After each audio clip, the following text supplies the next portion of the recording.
Bonjour à tous et bienvenue au Parlement européen. Je suis ici en direct de Strasbourg avec l'eurodéputé luxembourgeois, M. Charles Goerens. Moyen, M. Goerens. Bonjour. Dans quelques heures, vous voterez sur une proposition de résolution sur le renouvellement du partenariat UE-Afrique dans la perspective du sommet en Angola qui se tiendra les 24 et 25 novembre prochains en présence des dirigeants des 27 membres de l'Union européenne et des 55 de l'Union africaine. Pouvez-vous nous expliquer concrètement ce que contient cette résolution et pourquoi il est essentiel que le Parlement prenne position sur un sujet comme celui-ci ?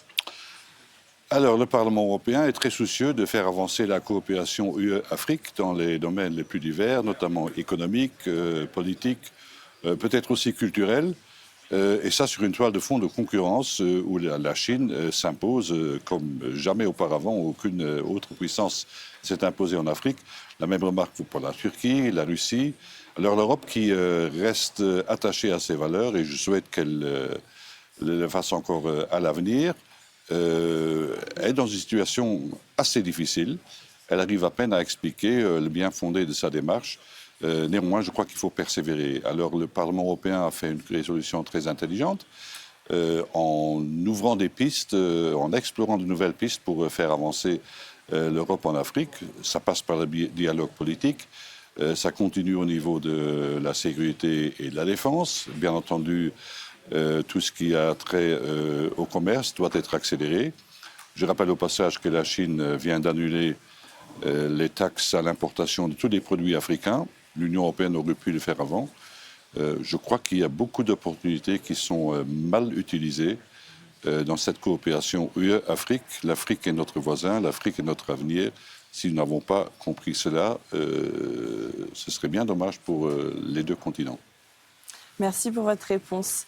Et alors hier, les députés européens ont voté sur les rapports Gozzi qui portent sur les conséquences institutionnelles des négociations d'élargissement de l'Union. Concrètement, que propose ce rapport ? Est-ce que ce rapport signifie qu'avant d'élargir l'Union, il faut d'abord la réformer ?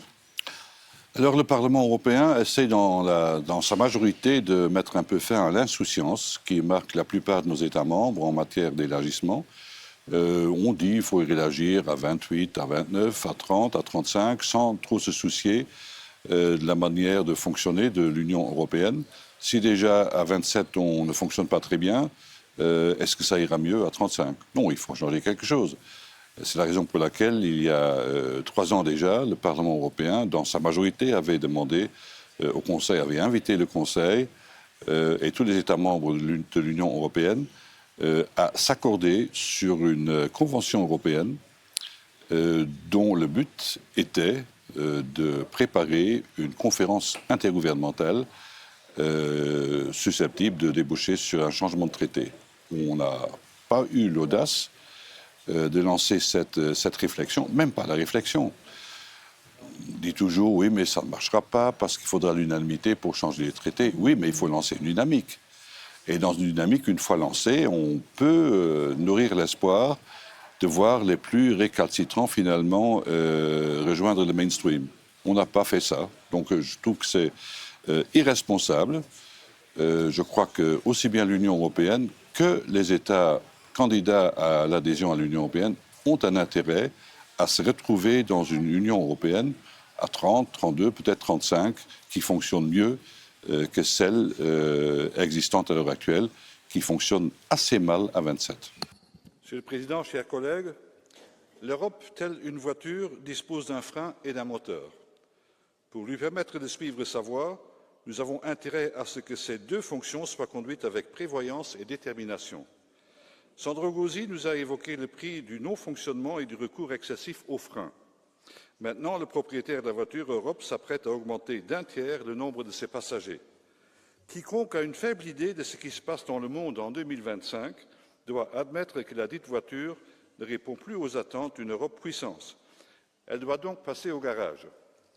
Non pas pour l'aider à mieux ralentir, car nombreux sont ceux qui veulent freiner des 4 fers, mais si nous voulons atteindre le régime de croisière, nous devrions doper son moteur. Les garagistes Letta et Draghi nous ont fait savoir que si nous laissons inchangé le fonctionnement de la voiture Europe, très bientôt la Chine et les États-Unis ne nous verraient déjà plus dans leur rétroviseur. Merci. Et est-ce que vous pourriez nous dire en quoi ces débats sur l'élargissement et les réformes institutionnelles concernent les citoyens européens? Le citoyen européen est envahi par une peur. Il voit que l'Europe est quand même seule dans le monde. Nous sommes concurrencés par la Chine et les États-Unis au plan économique. Nous sommes laminés entre le dumping chinois et le protectionnisme américain. Au niveau de la sécurité, les Américains nous ont signalé lors du dernier sommet de l'OTAN que le recours à l'article 5 n'était pas automatique. Donc l'Europe se retrouve seule, et ça sur un continent qui est défié par la guerre à nos frontières. Donc nous avons tout intérêt à persévérer dans la voie du redressement de l'Union européenne, tout en sachant que nous sommes seuls. Et ce fardeau va devoir être partagé par les partis pro-européens. Ils ne sont plus majoritaires dans la plupart de nos pays. Si nous regardons les sondages, les récents sondages, en France, en Allemagne, il y a de quoi s'inquiéter. L'extrême droite dans ces deux pays est en train de devancer les autres partis, les partis dits responsables, les partis européens. Moi, je crois que l'heure n'est plus à l'insouciance, l'heure est au redressement, est au réveil, est à l'action. Un grand merci pour vos réponses, monsieur l'eurodéputé. Et nous, on se retrouve pour une prochaine émission au mois de novembre. Adi. Adi.